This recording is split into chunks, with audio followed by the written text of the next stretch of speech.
because it has to be on the email has to be tweaked. emails, correct. Yeah. Okay, yeah. So the ad funnel works fine though, yeah? Yeah, the ad funnel works fine. I got a whole list of new leads, over 10 leads, but I realized that not everyone is going to buy right away, and the quality of the leads is going to vary, obviously. I managed to make 3 sales in the last week for my FEO. 3 out of 10, yeah? 3 sales out of 10 leads. Perfect, that's brilliant. 10, yeah. And I'm That's waiting really for good. one more, and I have another lady coming in tomorrow morning. She's a referral, but obviously referrals. How much do you spend to get the 10 leads? It's expensive. I'll be honest. It's compared to what? How much? Compared to what I was paying, and compared much? To the numbers you're. No, it's only compared to what you're earning. Sure, exactly. Right. So so right now I seem to be almost making a little bit more money, but more or less breaking even. How much was it for the 10 leads? I have to look. I think it was like $500. Okay. And then how much do you make off the first 3 sales? 900. Okay. So in that case, yeah, you can get them lower, but you've still made money. Still made money. Yeah. So I want to keep it up for I'm going to just keep rolling. But where is the gap? Where is the leak in the funnel though, that you can modify to get the best results? The leak is probably in qualifying them, and because here's what happened. Within those 10 leads, like 3 of them were no-shows. So yeah, that's normal. Yeah. So that's to me that's an issue, is maybe qualifying them. No. 70% showing up is fantastic. You're not going to get 100. Like, how qualified are you looking for? Like, it's if you get 30% on the phone, that's good enough. That's okay. Considered good, right? Well, what I wanted to tell you was I got them on the phone, but I booked them in for a free trial, and that's the way we do the sales. Right. Okay. So the thing is here, if you think your funnel is failing or not good enough because of unqualified leads, I'm not saying that. But I'm saying that what you're looking at here is saying you need more qualified leads. That's the wrong way to go about it. Sure. I'm not saying it's failing. I'm not saying that at all. No, but we can definitely improve it, right? Sure. But the weak point is not unqualified leads, because that's something that's totally out of your control. Right. How are you going to quantify that? Like, when do you know someone is qualified? You only know they're qualified when they freaking pay you. That's right? True. It's so impossible to say it's not where I want it to be because the leads are unqualified. Well, my issue is that people will tell me they're going to show up and then they don't. Yeah, the lack of integrity with most people. What? Well, yeah, Tinder's the same for me. It's the same thing, right? It just maybe, but I don't expect 100% to show up, right? Sure. It's things happen. They forget. They are busy. They have other priorities. This is life. Right. You're not going to control, your funnel can't control people's lives. I gotcha. Right. And so I guess I want to find a way to keep them in the loop with the email, or sending them to my Facebook group. Yeah. So I keep everyone in the group. I don't lose those leads. If you sold 3 out of the first 10 leads, they're more than qualified. Yeah. Right. I agree. So we need to look at objective data in the funnel, right? So what was your cost per click on average? Is it either the Facebook ads performing well, the opt-in page, the application form, sure, or the phone call, right? So which of those areas has the biggest leakage? I get it. I get it. From point to point, right? I get it. So the Facebook ad, let's start there. How is the Facebook ad performing? Which is based on, is it getting a good cost per click? I have to look at the data. I'm not. I have a Facebook ad manager that's taking care of it for me. Right. So he should be able to get you the results every day you need. I can look at it actually. I'll have to look at it, but because if your ad cost was high because you spent $20 a click, then your advert freaking sucks. It's nothing to do with the rest of the funnel or how qualified people are. If it's $20 a click, it means the advert is just really bad. Okay. But maybe you're paying $1 a click, which is really good. So then we look at the next step. Okay, well, if it's not the Facebook ad, the landing page, how many people, what percentage are clicking and then opting into the landing page? Yeah, right? So if it's 90%, that's brilliant, right? But if it's like 5%, it means your landing page absolutely sucks. And that's why it's costing you so much money. Got it. Okay, maybe if that's converting fine, like 20, 40, 50%, great. Let's look at the next step. What percentage of people that opt in are filling out the form on the next page? We'll have about 50 to 60% usually. Mm-hmm. But if it's like 10%, then there's a problem, and that's why your costs are so high. Mm-hmm. And then if that's okay, then it's like, what percentage of applications are getting on the phone? And again, 30 to 40% is normal. So if you're getting 70%, then that's really good. That's not why your ad costs are high. And then finally, there's the actual sale. How many are you selling? And look, here's the pill that no one wants to swallow. Maybe the leads aren't not qualified. Maybe you just suck at sales. That too. But which one? And let's assume they're both true. You suck at sales. A lot of people are unqualified. But which one of those can you actually control? Myself. The sales, right? The sales. Yeah. The money I spend. The Facebook ads. You can control maximizing the funnel, but ultimately be a better salesperson, right? And then how are you going to do that? Not learning NLP or neuroscience, no, but freaking practice. When you've done 100 phone calls, your sales conversions will go up, not because the leads are more qualified, but because you're just more confident and better and have less resistance selling on the phone. Sure. Let me ask you this, Justin. I'm more comfortable selling in person. And not that I've never done phone calls before, but I'd rather give people a taste of what it is we offer. So what it is we ask them to come down and we talk to them in person. That's what I usually do. Right, well, that's the choice. That's the choice that costs you more. Right. So you have to look at number one, ask if your beliefs are really true. Because for us, we don't do it. No one comes in to see our facility. We don't need to give them the taste. We're offering them the result. Yeah.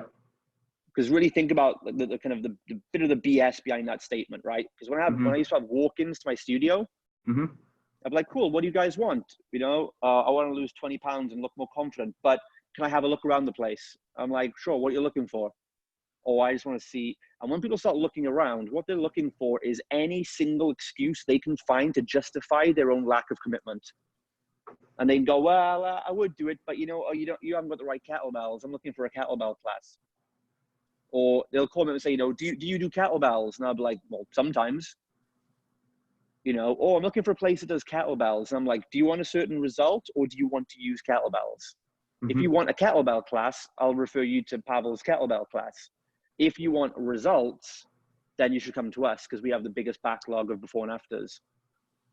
Right? So, so first of all, showing people around does not give them a taste of what you do. Yeah. If you have the world's best looking facility with all expenses spared and your clients looking for a luxury, like, wow, this is amazing, then yes, show them around. But if that's not your selling point, then don't show them around, right? Don't try and compete on what you're not competing on. For us, it's like people want results. And they're only gonna get the experience of working with us when they work with us. Sure. That's what the low barrier offer is for. It's 4 weeks, 6 weeks, 3 weeks to get an experience of what it's like.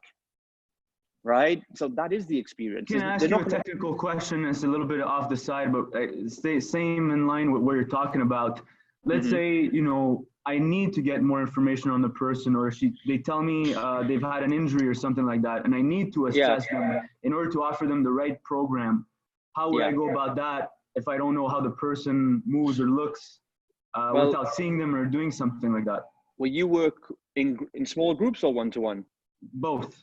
Small groups and one-to-one, but we'll offer sometimes the one-on-one if they're bad off, if they can't do anything. Well, okay, so if they're that bad, you're going to know pretty much in the first conversation, right? You don't need to do an assessment to see if someone's too crippled to do kettlebells. I mean, what do you, if they, like, you can ask them that over the phone or like list any injuries. Okay. People give you drugs for less assessment than that these days. It's like, do you have any injuries? Do you have this? First of all, you'll offer a physical assessment as part of the package anyway. Yes. But yes. I mean, come on, like, we're not doctors here. Let's not pretend to be, right? There's no one going to come in who's in such an extreme, bad, crippled position that they can't even work in a small group with you. If there is, I'm pretty sure they would tell you that first of all. Right. How many prospects have actually come into you that are like, too worse off to even do a program with you? How many? Well, sometimes they're a little older. I would have to say it happens. You know, not that they're crippled or anything like that. I'm not serving people in wheelchairs, but But if they're older, so what? Why is that a problem? It's not necessarily a problem. It'll be more like, can they keep up with the class, or do they feel like they can't keep up with the class? But right? But it's not. But you're not doing aerobics. It's not keeping up with the class. In my set, I could train a 30-year-old power lifter and an 80-year-old granny at the same time. Anyone in the same class. You're right. That's program design. That's not 100%. You know, I wouldn't put them together. They wouldn't come in at the same time together. That's just demographics. But if they did, it's like, right, guys, we're doing a horizontal push now. Power lifter, you're going to do clean and jerk with 9,500 kilos. And Mrs. Smith, you know, you're going to do press ups against the wall for 30 seconds and just try and get 3 or 4. Is that okay? Right. Both of you, bam, off you go. One's doing a world record. One's trying not to break their elbows. Right. That's program design. So a lot of these things are in the way, are not really in the way. You're just putting them there. I get you. Cool. Right? Thank you. And again, ultimately, guys, like phone calls is so much better, because if you meet people in person, it's so much more time. It's going to be at least 45 minutes to an hour per person. And you're still not even guaranteed of making the sale. In fact, you're going to give them so much information and so much stimulus that it actually, you know, when you give people too much information, they get paralyzed to make a decision sometimes.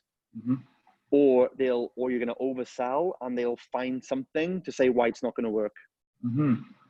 Right. So, I mean, by all means, you can do an in-person consult if you want to, but, you know, keep it short on time, like 20 to 30 minutes tops. 20 to 30 minutes. Maximum, right? Because, I mean, because look, if we're getting the same number of leads and we close in 20 minutes, well, we don't. One of our sales girls we've trained closes in 20 minutes over the phone. 20 minutes, sure. Right? So it's not even us doing it. And no, she's not fucking analyzing people's gait patterns or anything like that. She's a client herself, right? She's not a fitness professional. It doesn't need to be to close sales. We're not doctors, right? This is not like strength and conditioning for athletes. It's not anything like that. It's personal training or group-based training. So, you know, we got someone who can close a call in 20 minutes from the funnel. So in 1 hour, she can close, you know, potentially 2 out of 3. She can do 3 calls in 1 hour, but you can at best speak to 1.5 people in that time. So yeah, you have to protect your time. I agree. You're literally shutting down the amount of time you can use to make sales every day. I agree. And if you do get like a large volume of leads, then you can consider doing in-person meetings where you would do group consults, and you could book like 4 or 5 people in 1.5 an hour time slot. But that would be for example, like a seminar or workshop. Well, yeah, it is, but it's like a 5-person half-an-hour seminar. Yeah. Rather than a 50-person 45-minute seminar. That's why I tell you guys, seminars are just group consultations. So, you know, if you're getting a lot of leads coming in, you want that one-on-one touch with them, you can open up, you know, there's 4 times to come in today for a consultation. And we put 5 people in each time, up to 5 in each time slot. So you all come in together and we have a chat with 3 or 4 of you at the same time. Absolutely. And if there's then way too many leads, which you won't have this problem, but like we had with like 100 opt-ins a day coming in, then it's like, fuck, we need a big seminar to put 150 people in twice a week. Or we need a sales team on the phones. But, you know, seminars are cooler. So, yeah. If you can. Yeah. Well, that's what we did. You know, we said on there, you know, the next step is to book a consultation or a seminar, come into the seminar time. If you prefer a one-on-one chat with us, call this number instead. And probably like 10% of the leads would actually just call us up and they'd either because they don't want to wait till then, they just want to talk to someone now because they're ready to get going, or because they had a health concern or something they wanted to ask, like, is it right for me because I've got this back issue, or I've got this, or I've got that. That's very cool. And we're like, you know, do you have medical clearance to exercise? Yes. Okay. I've had any problems before, you know, only when I do that. And, you know, we know, right? We serve thousands of clients. We know they have back pain because they haven't exercised, not because they are exercising. So, you know, if it's a chronic, we ask if it's acute or chronic. If it's usually acute, like I was in a car accident last year, then it's like, oh shit. Well, yeah, we come in and just have a chat with us first. And we'll do a little quick 20-minute FMS assessment or something. Cool. But if it's usually chronic, it's just because your fucking glutes are weak and you haven't, you know, exercised in 10 years. Like, get on with it. True. So come on. I mean, like, you know, we know this stuff. So, yeah. So yeah, check out the funnel, look at every part of it, because the advert itself is probably in most cases not the problem. If your cost per click is relatively low, it's somewhere in the rest of the funnel that's letting you down. Mm-hmm. And you can change the advert 1 billion times. It's not gonna change the back end of the funnel where the real problem is.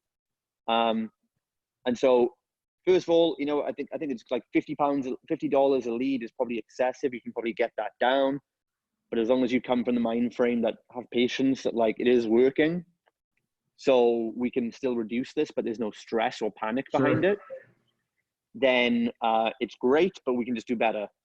And then if you look for the small, there's probably one or two small tweaks in the funnel that will literally, you know, drop that cost per lead right down.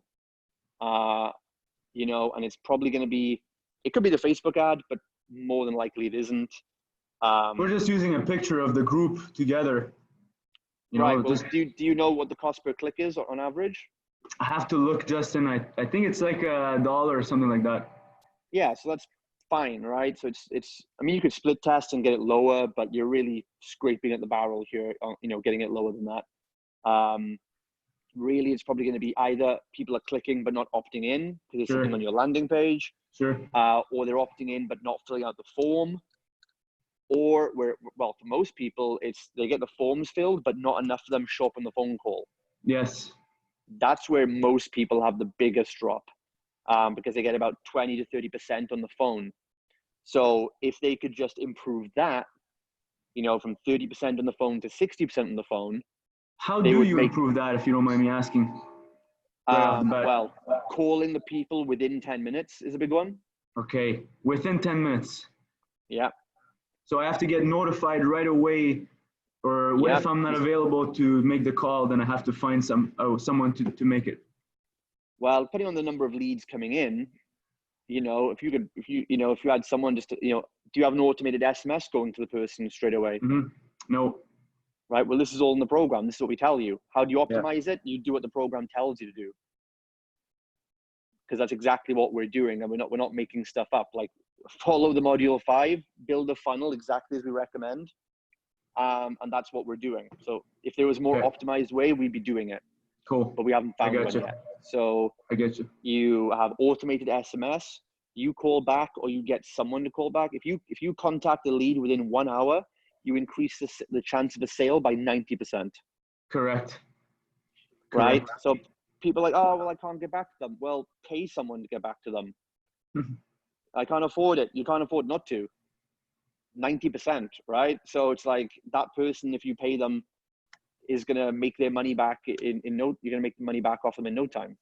Mm-hmm. Right. And so, but I think, you know, in the beginning, you should focus on making the sales. So, you know, when is the earliest you can get back to someone? Within a few hours, at least. You know, usually it's like 2-3 hours. Or so as soon as I can. You know, usually I'll text them, or if I can, sometimes I just can't. You know. So either you do that and you just get back as soon as you can, or you can choose to run the ads at the times in the windows you're going to be free. Mm-hmm. Right. There's a number of ways you can do it. You know, and then there's calling up. The next thing to get them on the phone is calling up more than once. Yes. Calling up every single day for 5 days in a row until they say, don't leave me alone. That will get more people on the phone. Just calling them back more. Mm-hmm. And not calling them once, like 3 rings and going, oh, they didn't answer. It's an unqualified lead. What I tried was actually shooting a personalized video and sending it to them. And they really like that. Cool. Yeah. As long as you're calling them too. Yeah.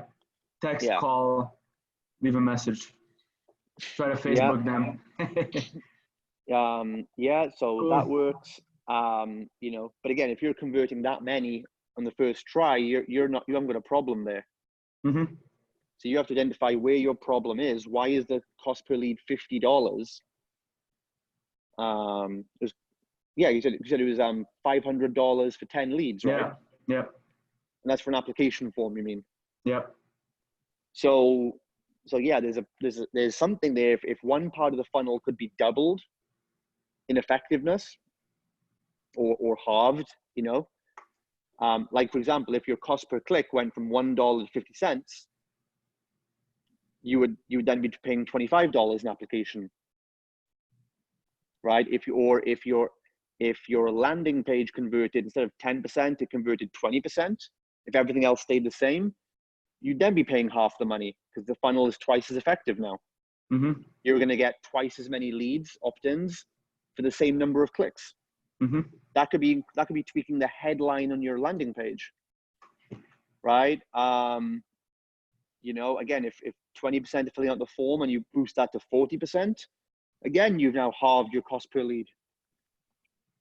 So you see, it's just one of these little things. If you can just find the easiest thing to double, then you're gonna literally slash down the cost per lead. Cool. So I'll look at the metrics. Yep, you need to know the numbers to know where to actually spend your time and focus on improving. Mm-hmm. Otherwise, you're just guessing. And when we guess without internal data, we have to just blame outside mysticism. Right. Well, I don't know what the problem is, so I guess it's them. They're unqualified. It's like, okay, great, but that doesn't help you now. You can't. Mm-hmm. Where's the data on that? Where's the proof? Cool. So we have to know our own numbers, and then we know what to actually work on every single day to bring the cost down. That makes sense.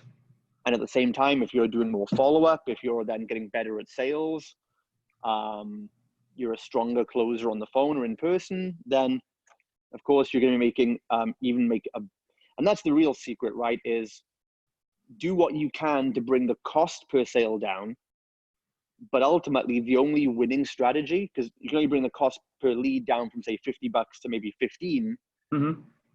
but you can take what you earn per sale from $500 to $1,500. So increasing the lifetime value, or the what I make for each client. So the earning per sale can be vastly increased higher than the cost per sale can be decreased. Yes. So if your cost per sale right now is about $100 or $150, right? You can only reduce it so much within that $150 limit, mm-hmm. until it gets to zero. But if you're earning $300 for a sale, you can exponentially increase that. You can increase it in terms of doubling it by doubling your retention rate. You can increase that by 20% by having more upsells. And then you can literally double, triple, or quadruple that new number by generating more referrals on average per client. Yes, absolutely. So you can expand those earnings in so many ways, infinitely, than you can taking $150 cost per sale down to zero, which is never going to happen, because that's the other thing, right? You're fighting with. It's always going to cost you money to get for a client. Yeah, reducing cost per lead and cost per sale is like a one step back, two steps back, one step forward approach. Mm-hmm. Because even when but this is why you need to act fast and need to drop that cost per sale. Because if you now drop that cost per sale from $100 to $50 a sale, yes, that's great for a few months until Facebook creep your prices back up again anyway. Sure. And the new average cost on Facebook is higher anyway in 2020. And then we're back to $75 a sale. It's like, okay, now what can we work on to get it back down to $40 cost per sale? Great. And then Facebook push it up to $80 a sale, right? And there comes a point then where there's actually nothing else you can do, because you've optimized the shit out of your funnel. It's performing as good as it can, but it can't overcompensate for Facebook's real estate just purely costing more because. Sure, that's normal. And that's the point where this is the point that's going to wipe out so many Fit Pros now who don't get this, because they're still looking for ways to lower their cost per lead, And there's going to come a point soon. Yeah, they can all mostly optimize their funnels. Sure. But there'll come a point where it's like, what can I do to make my advert better? And it's like nothing. Nothing. So I have to keep paying $25 a lead forever minimum. And I'm like, yeah, Yes. and it's going to keep going up. If you want to use Facebook, if not, get off their land. Mm-hmm. No, I want to keep using it. Okay, so you better look at ways of tripling your lifetime value then, so it's still profitable for you. Yeah. And then they're going to be forced into doing the work they should have been doing the last 6 years to have a sustainable business, if it's not too late for them. So my problem was that I stopped my Facebook ads for at least three months, and that was so stupid. Exactly. So how much money do you think you lost from that? Maybe $10,000. Good. So I want you to write that. I want you to feel that. I want you to feel that number and write it down so you don't make that mistake again. And work it out day to day. Like I know how much money I will earn on ROI on average from Facebook ad spend every day for every dollar I spend. Mm-hmm. So for us, it's like, because sometimes it happens, right? Like we put an ad up, they get disapproved, and it's like 2-3 days we're trying to get an ad approved and nothing's running, or once my credit card got flagged for fraud somewhere else, and so Facebook couldn't charge it anymore. The bank just red flagged my card, and then Facebook were like, we need a new card from you, and that took like 2 or 3 days. Or just generally stuff like that happens, right? Or sometimes like our website goes down and we need to fix that, or our host. So, and every day they're the worst days, because when my ads aren't running, I know how much money I'm losing right now. I'm like, if I'm not putting $100 into Facebook today, I'm losing $230 minimum. Yeah, minimum 100. It's like, shit, this is costing me money now. Right? Because that's the truth. That's literally how it works. Optimize right? everything that you can optimize, and everything is. I get it. Yeah. So you look at it like that. Every day you're not spending, and it conditions your belief patterns. So you're like, why would you not be spending money today? Yeah. I can't believe it. Most people looking at like ads as like this fluke or a chore. Like, I'll pay ads and get a quick win, and then I can stop again. Don't ever stop. If you're making 5-10 times the money, why would you stop? Unless you hate money, why would you stop doing it? Yeah. And if it's not for you, if you don't care about the money, then cool. We'll keep collecting it for your family, or so you can give it to charity or something.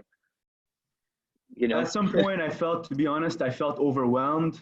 That's kind of why I put everything on hold. And I just had this feeling of overwhelmed. I'm overwhelmed with everything. I'm doing too much. I was doing everything. And like closing, taking on too many clients, you mean? Yeah, because I had to teach the classes, do all the admin. Well, that comes back to like what I was talking about in the live stream. My biggest regret in business is you're overwhelmed because you need to now grow as an entrepreneur. Your skills have outweighed your actions now, or it's like you've got what you said you wanted. Now all these clients are coming in, but you now have to learn new skills as an entrepreneur to facilitate that growth. Yeah. It's like it's like anything, right? If your muscles keep getting strong in the gym and you lift heavier and heavier kettlebells, but your bones didn't get stronger, then your bones and joints will be overwhelmed too. And that's what happens with steroid users, right? So their muscles grow, but their joints don't grow in strength at the same time.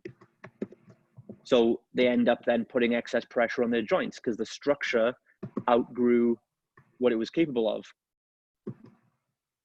So that's where I got to, right? So, but you've got to realize, okay, well, if you're overwhelmed, then you can't have it all and then complain you're overwhelmed because you didn't grow the container to facilitate it. Mm-hmm. You wanted your cup to runneth over, and now it is, and now you're complaining your cup's not big enough. It's like, well, build a bigger cup then, or be content with less. But you can't have it both ways. You can't have the rewards of being an entrepreneur without the responsibilities of being one. 100%. That's words of wisdom, and I appreciate that. Well, that's where I got to, right? And it was like, well, learn to hire more people, learn to go and expand your facility, because again, either accept where you are is cool and you're happy to have a little lifestyle business, and that's great for yourself. or accept that this is the biggest wealth building time you'll see in our generation, running ads at this price. You know, and you're paying $100 to make $500 back, and you can do that right now as many times as you want. Limited to by how much effort you put into actually creating a scalable system. But if you do that hard work, then yeah, you can literally choose to spend to trade $50 for $500. Like I said, as many times as you want. Really think about that. As many times as you want, you can go to the well with a spoon and come back with a bucket. That's as true. many times as you want, but That's not true. forever. but every single day we're talking right now, Facebook is taking that away slowly away from you. And in a year from now or 2 years from now, and you look back and it's like virtually you're outpriced on Facebook, you're gonna kick yourself and say, why did I not go all in on that? And now you're sitting there waiting for the next social media platform to take over Facebook. Sure. Which probably isn't gonna happen anytime in this generation. Thank you, Justin. Quick question aside, how would you go about evaluating price increase at the beginning of the new year in terms of inflation or matching inflation prices, or would you increase it, let's say, a few percentage every year, or overall, let's say even charging one-on-one per hour as a personal trainer? Well, we don't usually base it on inflation because remember, as inflation rises is a sign of inflation changing is a sign of a worsening economy. Okay. So in the worsening economy, you don't want to charge more. You need to find ways to actually charge less and make it accessible for your clients. Right? Like, so I mean, we're going into into a recession. Let's charge more money. That's not really the solution. You need to find a way to you need to find a way to add more value for your current price. More value that the clients would appreciate, but also doesn't cost you much more, you know. Or you need to work on thinner margins, which is what we call the value model, which means that's what we do at FBB, right? Because we work on much lower profit margins because we just give so much people to the price they pay. Yeah. But why do you think I'm doing this? Why do you think we're doing £360 a month for private mentoring? So you can reach more people. Because in a year from now, most fit pros can't afford £1,000 a month for a mentor. And all my competitors, all the other fit pro marketing people trying to charge 600, 1,000 more a month for mentoring because they're a product of the good times on Facebook, the good economy we've had for the last 8 years. Now suddenly, like fit pros making $20,000, $30,000, $40,000 a month, they haven't got the cash flow to pay £1,000 a month for a mentor.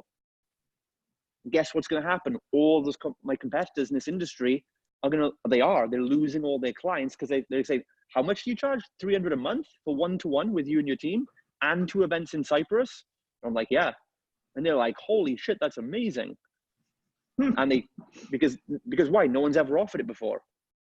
But why do you think we've set up this way? It's because I know we're heading into a recession, and I've known for the last 3 years. Everything I'm doing now is to protect us for the next 5 years, right? You're talking about a global recession, right? Oh yeah, definitely. You know, but also a micro-recession in the industry that, again, fit pros, again, like I was saying on the live stream, look at the ecosystem, really sit back and observe how your market got to where it is and where it's going next. Because most fit pros today are having a micro-recession because they only got in the game and got somewhere right now. There's only so many self-employed fit pros because of Facebook ads the last 8 years. It's the only reason. If you couldn't buy leads like I could for $1 in 2012, there would not be these boot camps all over the US. There would not be franchises everywhere. There wouldn't.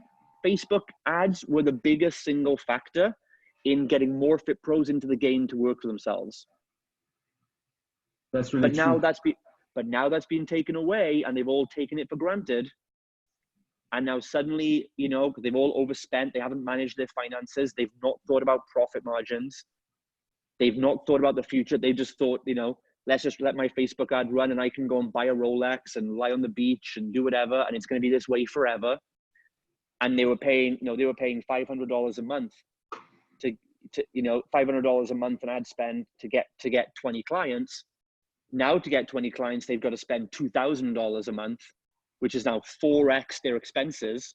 Their biggest supplier, Facebook is their biggest supplier other than their rent. And their biggest supplier just said, we're charging you 4 times more now. Imagine if you're a restaurant and you get $10,000 a month worth of beer comes in from Budweiser, to serve your restaurant. And now Budweiser turn and say, hey, if you want that same amount of beer, which you need, it's now 4 times more. Your expenses just went up 4 times. You're out of business. You're done, right? Or if the government was like, you know what, we want tax is going up 4 times now. You're done. You're bankrupt, right? So Facebook, FitPros haven't really thought about Facebook as a supplier. They just thought it as a magic fairy giving them free money. But, the piper's coming and it's time to pay up, right? And so that's what's happening with FitPros now. They're realizing now that it's not as they've squandered all their money. They've not taken advantage of the opportunity. And now their ads are costing them more beyond the budget they're willing to pay, because they're not looking at their back end numbers and what they actually earn from it. And now they can't use Facebook ads anymore, so they think. And what's happening to them now? They're literally falling apart and their gyms are going under into liquidation, left, right, and center. So it's just like the housing economy boom burst in 2008. The housing economy collapsed because before that, so many people were just so willy-nilly buying and paying money for houses they couldn't afford, that when that is then taken away from them and they lose their jobs and suddenly they can't keep up their house payments and they're living beyond their means, then suddenly the rug is pulled from underneath them. And you have a collapse, you have a bubble burst or a collapse. That's what's happening in the FitPro industry. And the global economy, the recession is going down, is only going to further that as, so first of all, their Facebook ads aren't working as well as they used to. They can't get as many leads. They can't get their ads thing now. So they were relying on 20 new clients a month from Facebook. Now they're at 5. And they've churned out way more expenses than they should have. They've hired people prematurely. They've expanded locations too quickly. They've taken out loans they can't pay back. And now they can't afford to grow or make profit. Exactly. And now you have a recession now where all their customers are now afraid of spending money. So probably 20-25% of their clients will just drop off. And so the last question you want to be asking is, how do I put my prices up? Right? You need to look at, how do I keep offering either more value for the same price, or even can we find a way to actually reduce the price or create, like a sub product, sure, like a budget option. So people that can't afford the top ones can come in and do something with us. Right. And we're doing something similar in the mentorship I'm about to launch at the end of this year. We're going to bring in a mastermind only option for this program, which will be like about $97 to $150 a month. So where people will get access to the Facebook group, the modules, the live events, but they won't get these one-on-one mentoring calls. That's going to stay at like $300 a month. Got it. But we're opening it up now because we speak to guys all the time. One guy this morning messaged me and he was like, he used to do some one-on-one with me. I helped him launch his facility a few years ago. Then, like most guys, he was like, I'm okay now. I've got my Facebook ads working thanks to you. I can take it from here. I'm like, okay, if you say so. Now he's come back. I've got this $30K a month cash eating monster that's consuming my life. And I can't seem to grow. I'm doing the adverts, but nothing else is working because they haven't got systems. They haven't got profitability, hasn't got a plan, doesn't know where he's going. $30K a month he's spending and he's not making any money. No, that's what he's earning, right? But there's still no profit there, right? And no profit. My God. Like most 90% of companies are in that situation, right? 40K a month, 50K a month, no profit because they don't know what the fuck they're doing. And he came back to me today and, and again, it's not just him. There's so many guys in this situation. It's not a knock on this guy. It's just, this is the reality of 90% of people I speak to. And they're like, I need some one-on-one help. I should have come sooner. It's a case of like, I told you so, but like, now I really need to do it. I need to get this handled. And I'm like, cool, here's the program fees. And he's like, you know what? I can't afford it. And I'm like, tough. Like, what? because I said I've already lowered the rates down to get one-on-one. This is the Sure. cheapest one-on-one and the best value is. you'll get on the market. Like, To be honest, Justin, I just want and to. they're like, well, what can I do? I was like, get a fucking time machine and go back 6 months. And so that's why someone like this might be a good prospect for our new mastermind only option, just to get started with. So that's what we're doing to accommodate for inflation in the economy and stuff. Yeah, you have to create different sub-programs and different programs for people to. You got to adapt with the times, you know, and you can't just keep raising your prices all the time. And also be more lean on your costs and evaluate all your costs. Erato has me go through my P&L every single month to reevaluate every single cost. P&L, like, could you remind me what that means? Profit and loss statement. Okay. So just your list of expenses and your bills from the bank each month. And she'll go through $14 on this. What was it? I'm like, I don't know, like Netflix. She's like, do you need it? I'm like, no. Maybe, you know, like, no, okay, cancel it. You know, we're paying this much on this pro plan. Can we negotiate? You know, we negotiated for like 2 months free on active campaign, right? We just went to active campaign and said, we want to keep going, but, you know, we've got some financial struggles. We just said, could you just, you know, add us on a couple of free months? They were like, yeah, sure. Cool. Let's say that's really cool. 300. We're on about $75 a month. That's $150 we've just saved in our pocket for advertising and stuff now, right? And so we evaluate all these. We look at what we pay our team. Are they making us ROI? My own expenses. So she's like, right, you're going to Miami. You can't spend more than $200 on food. I'm like, shit. Okay, how am I gonna? She's like, I hope Brian and Carrie can cook for you, because that's your budget. And I'm like, okay. So, that's cool though. That's awesome. You know, that's really cool. We can have $1 million business because we treat it like it's a 10K a month business still, and we don't overspend.